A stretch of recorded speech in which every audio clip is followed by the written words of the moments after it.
अस्सलाम वालेकुम students, I am back with the new lesson. आज मैं आपको जेरेंड, प्रेजेंट पार्टिसिपल और पास्ट पार्टिसिपल के बारे में पढ़ा रहा हूँ कि कैसे इनमें हम डिफ्रेंशिएट करें, कैसे इसको आइडेंटिफाई करें कि जेरेंड इस्तेमाल किया गया है या प्रेजेंट पार्टिसिपल है या पास्ट पार्टिसिपल है।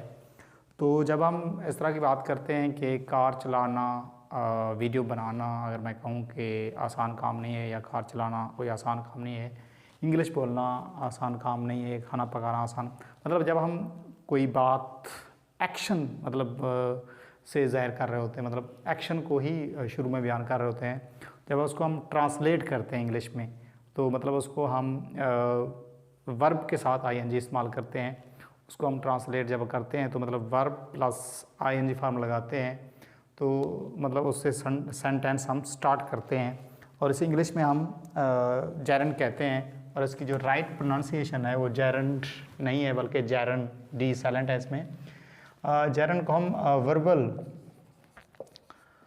वर्बल नाउन भी कहते हैं। मतलब ये जो जेरेंड होता है, ये जो वर्ब होती है ये नाउन का काम कर रही थी सेंटेंस में। अगर मतलब हम सेंटेंस को शुरू ही वर्ब से करते हैं, अगर मैं ये कहता हूँ कि ड्राइविंग, अब ड्राइव ये first form of the verb है, तो इसके साथ अगर मैं आईएनजी लगा देता हूँ तो ये क्या मतलब वर्ब के साथ हमने आईएनजी लगाया, ये जेरेंड बन गया। मतलब हम जब हम वर्ब के साथ आईएनजी लगाते हैं और सेंटेंस के शुरू में लिखते हैं, मतलब वो एज ए सब्जेक्ट काम कर रहा हो या ऑब्जेक्ट या नाउन का काम कर रहा हो, तो उसे हम जेरेंड कहते हैं इंग्लिश लैंग्वेज में। Driving a car is not easy, मतलब इस तरह हम सेंटेंस अगर कह देते हैं। तो इसी तरह अगर हम कहते हैं cooking food is my passion, या swimming is my passion, playing cricket is my passion.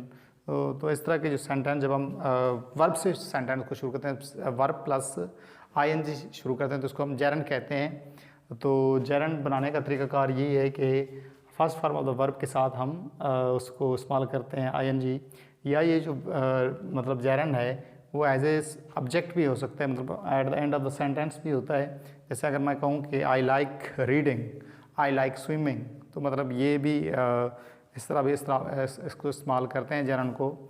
तो जेरेंड इस बात को इसी बात को हम और तरीके से भी बयान कर सकते हैं इंग्लिश लैंग्वेज में। टू ड्राइव, इसे हम इन्फिनेटिव कहते हैं, मतलब इस सेंटेंस को हम और तरीके से बना सकते हैं। Driving a car is not easy, मतलब टू ड्राइव, इस तरह भी हम कह सकते हैं, उसको इन्फिनेटिव कहते हैं।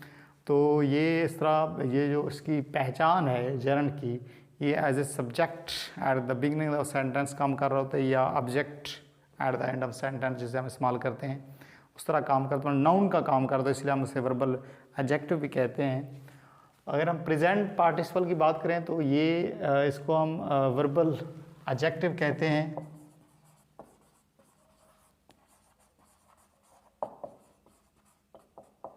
वर्बल एडजेक्टिव इसलिए हम इसे कह रहे होते हैं, मतलब ये जो वर्ब होती है ये एडजेक्टिव का काम कर रही होती है, मतलब क्वालिटी या वीकनेस या स्टेट को बयान कर रही होती है सेंटेंस में। अगर मैं कहता हूँ कि I am reading a book, तो यहाँ पे अगर हम देखें तो जो वर्ब है वो एक्शन को ज़ाहिर कर रही है। इसको हम प्रेजेंट इसलिए कहते हैं, जो एक्शन होता है वो अभी कंटिन्यू होता है, कंप्लीट नहीं हुआ होता, तो इसलिए इसको हम प्रेजेंट पार्टिसिपल कहते हैं। जैसे वी की वर्ब की फॉर्म है V1, V2, V3, V4, V5, तो इसमें ये V3 होती है, और ये पास्ट पार्टिसिपल उसमें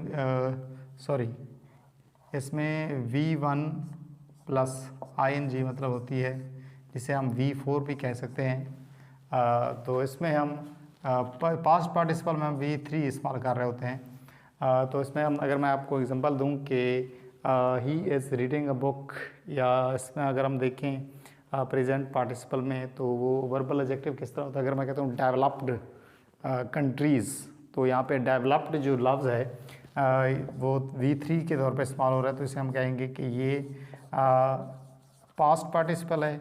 अगर मैं कहता हूँ डेवलपिंग कंट्रीज़, मतलब ये जो डेवलप होने का जो प्रोसेस है अभी कंटिन्यू है, तो उसको प्रेजेंट पार्टिसिपल कहेंगे उस वर्ब को, मतलब उसमें जो एक्शन है वो अभी कंटिन्यू है, तो उसे हम प्रेजेंट पार्टिसिपल कहेंगे। डेवलपिंग, अगर मैं कहता हूँ डेवलप्ड, तो ये पास्ट पार्टिसिपल है।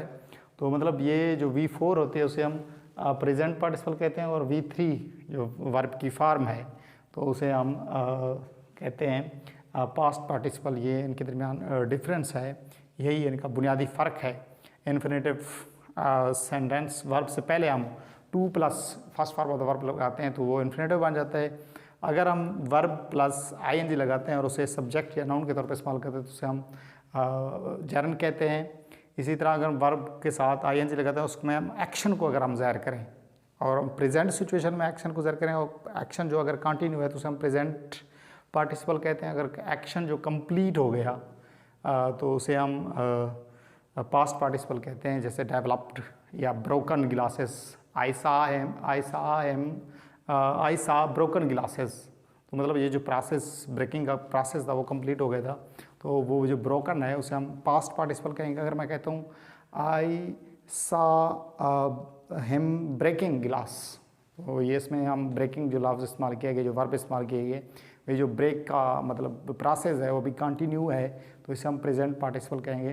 तो इस तरह इस कंसेप्ट को जो मैंने आपको बताया है, तो इस कंसेप्ट को ध्यान में रखते हुए आप इनके दरमियान डिफ्रेंशिएट कर सकते हैं कि जेरंड इस्तेमाल किए गए या प्रेजेंट पार्टिसिपल या पास्ट पार्टिसिपल इस्तेमाल किए गए। क्योंकि ये जो प्रेजेंट पार्टिसिपल और जेरंड की अगर हम बात करें तो ये दोनों में ING फॉर्म ही होती है, लेकिन उसमें थोड़ा सा आपने देखना है कि प्रेजेंट पार्टिसिपल में एक्शन ज़ाहिर किया जाता है और जेरंड में सब्जेक्ट, वो जो वर्ब होती है ING फॉर्म, वो सब्जेक्ट या हम कहें कि ऑब्जेक्ट को ज़ाहिर करते हैं, नाउन को ज़ाहिर कर रहे थे। So if you got a little bit benefit from this video, please subscribe my channel and press the bell icon. Thank you so much.